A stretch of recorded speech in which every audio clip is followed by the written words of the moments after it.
Hey guys, welcome to this episode of SHODO Showdown, the weekly news show that breaks down all the SHODO, SHODO, and Yudo news that comes out this week.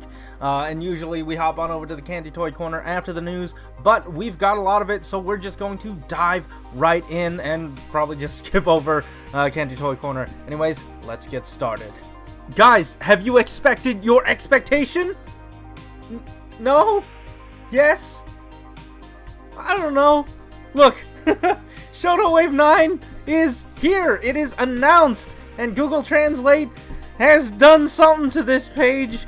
So on March 13th, 2018, first looks at SHODO Wave 9. That's right, SHODO is back, better than ever. Obviously, we got information about this months ago. We got two little hints as to what this could be. I couldn't quite decipher it. Google Translate didn't really give me the best options here. So we're just going to go through and check out what's all going to be in SHODO Wave 9 for Kamen Rider. Kamen Rider, did I say that? We're getting to it. So first up, the big thing in this wave, the first thing they announced was Takeshi Hongo. Takeshi Hongo is the very first out-of-suit Kamen Rider that we've gotten, and he looks great. The sculpt is awesome. I'm a bit hesitant on the face painting. I'm waiting to see a little more on the pupils. Hopefully they'll get those dots right on in. And I don't know if there's going to be any whites around the eyes. We'll see. But as for the prototypes, they look great. He looks great standing next to the other riders. What else? Oh yeah, we got Beret Combat Man, so you can, you know, set them up next to the rest of your wrestler figures and put them into a tournament or put them next to each other. I don't know, man. It pads out the wave, and it's a welcome addition for the villains, I suppose. Next up, we are diving straight into Showa Rider. No, Heisei Rider. So first up, we have the very first Heisei Kamen Rider. Well, not to make it into this series, but the very first Heisei Kamen Rider. We've got Kuga. Kuga is here in his mighty form. Now, correct me if I'm wrong in the comments down below, but it looks like he's missing some paint. That crest probably could use a red dot, and then, you know, some bibbly bops on the buttons. I don't know if there should be some gold trim on the shoulders and like the below the chest, but hey, he's looking good. As always, the backs of these figures aren't painted, so that's gonna look pretty weird. The shoulder armor looks to be about the same method that they've always been using. I'm not a big fan of it. It's a neat way to make that happen, but again, doesn't really do it for me, because when you move the arm out, and you want to pose it that way, this tends to either bring it back down or make this shoulder pad stick in that position, and you're only going to be getting that out with heat treatment or something like that. But on the upside, it's got that swivel at the wrists that I was talking about. I'm pretty happy about that. We are also getting his, oh nope, also he's got his thumbs up. Next up, we have his amazing mighty form. This looks good. Back is largely unpainted again, except for the chest armor. Its paint continues in the back. I really like this. It looks pretty. I don't think they really needed to change the head too much. Again, haven't watched Kuga. It's on my to-do list, but it looks good. It looks like a good figure and a welcome addition to my collection.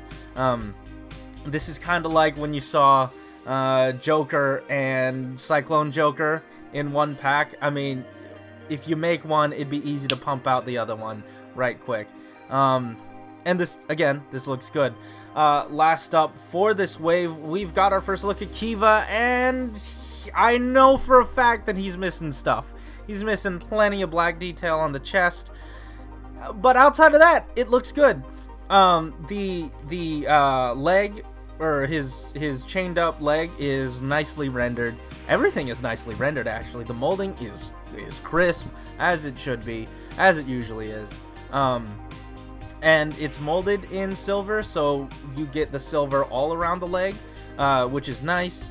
And then you also get his awoken leg form. So this is good. This is a good figure. It's just missing that black, and I'm pretty sure you can do that yourself. Probably hit it up with some Gundam marker or something. I don't know. Outside of that, this is coming out in July. So guys, I'm pretty sure this is going to be up on AmiAmi soon, if not already by the time of this recording. So get on your pre-orders now. Otherwise, you're going to be missing out on this whole wave. Alright guys, you're going to have to bear with me here because this is the very first time we're going to be covering Ultraman news on this show, because I don't watch Ultraman, so I'm going to do my best to cover this anyway. We got our first full, well, I don't know if this is the first, but we got an all-around look at Ultraman versus 6. We got,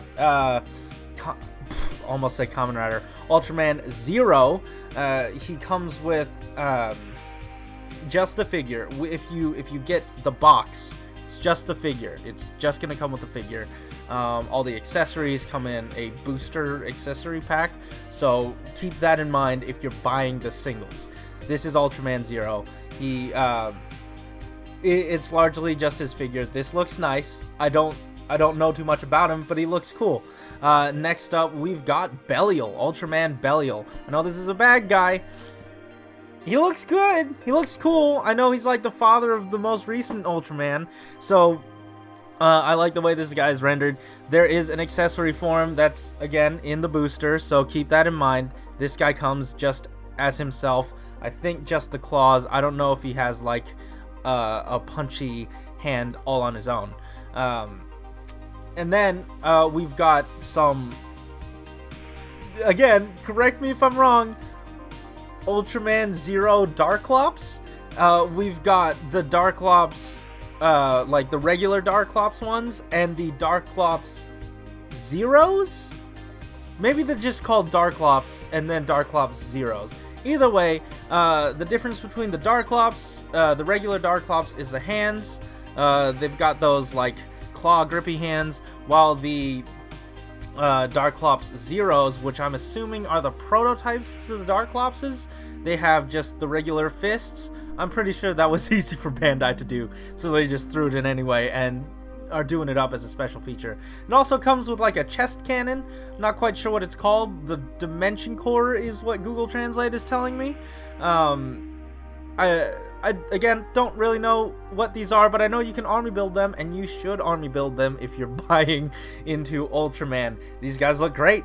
And then this one, this next one, Ultraman 80. He came first place in the requested Ultraman to do in this line. That's kind of cool that they're taking requests. I'd like to do that for Kamen Rider, get my boy Gattack, but Ultraman 80, I guess people loved him.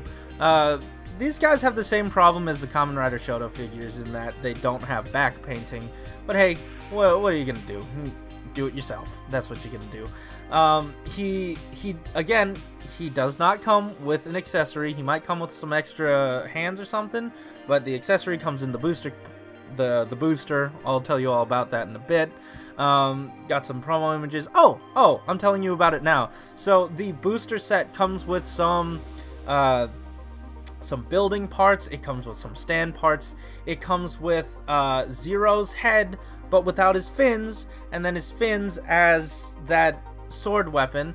It comes with Belial's staff thing, and also grippy hands for Belial. You've got that cannon thing that I was talking about for the Darklops, and it comes with Ultraman 80's laser beam effect part. So that's cool. It's called an extended thing. I don't quite know what the layout of the case assortment is going to be, so it's up to your discretion. Hopefully it'll come with a lot of Darklopses. Oh hey, looks like Belial's fingers are, no it isn't. Hopefully it comes with a lot of those so you can army build them. Otherwise, you're gonna have a tough time getting a bunch of them. So this is going to be coming out in, I have no idea, maybe it's already out? I can't tell from this blog. I'm supposed to be a news source. Sorry about that. You can do further research because I put the links to the Candy Toy blog posts all in the description down below, so check those out at your leisure. Anyways, let's head on over to the last bit of news. Alright, last up on the chopping block, you already know what it is. It's Kamen Rider Build. And this week, if you don't want to get spoiled, but like, you know, you kind of already saw it last week if you're watching the previews, but you're gonna be seeing some looks at Rabbit for the Rabbit form for the hazard trigger. It's a whole thing. If you're not watching build, then I don't know why you're watching this, but we got our first looks at that, and it looks great. Not only does it have those like rabbit wings on his back, those look dope. It can also still like part swap with the main line, so this is compatible with everything else. By the end of this, you'll probably be able to make yourself a tank rabbit instead of a rabbit tank. Don't know why you'd want to, but you can. Actually, that would look pretty good as like an upgraded rabbit tank. You know what I mean? So I can't wait to see that. I'm pretty sure that's going to be coming next week. This looks great. It comes with his sword weapon, the weapon he makes in the sword form. There's probably going to be the gun form in the tank version, obviously, because that's just how that works. Comes with a stand. I mean, not too much to say about this. It just looks great. And I can't wait for this figure. This is actually, last week we took a look at build 9, but this is build 8. This is build 8, and I believe this one's going to be including some X-Aid figures. I don't remember which X-Aid figure this set was going to include, but, you know, this looks great. I love it. I want it. I want it. I want it. I want it. I want it so bad. That's the most I got for you there. So, and I think that's about it for the news. Guys, tell me in the comments down below which bit of all this news that was your favorite, because I certainly have mine. It's this one. It's definitely this one. I'm glad SHODO 9's back, but this is pretty. Outside of that, guys, thank you for watching. Thank you for following along this very long episode. And hey, keep it juicy. Oh wait, no, don't go yet. We did a live stream on Friday, and if you want to check out the archive of that and just, you know, pretend to have fun with us live, that's going to be in the title or the end screen after I sign out. Anyways, guys, keep it juicy.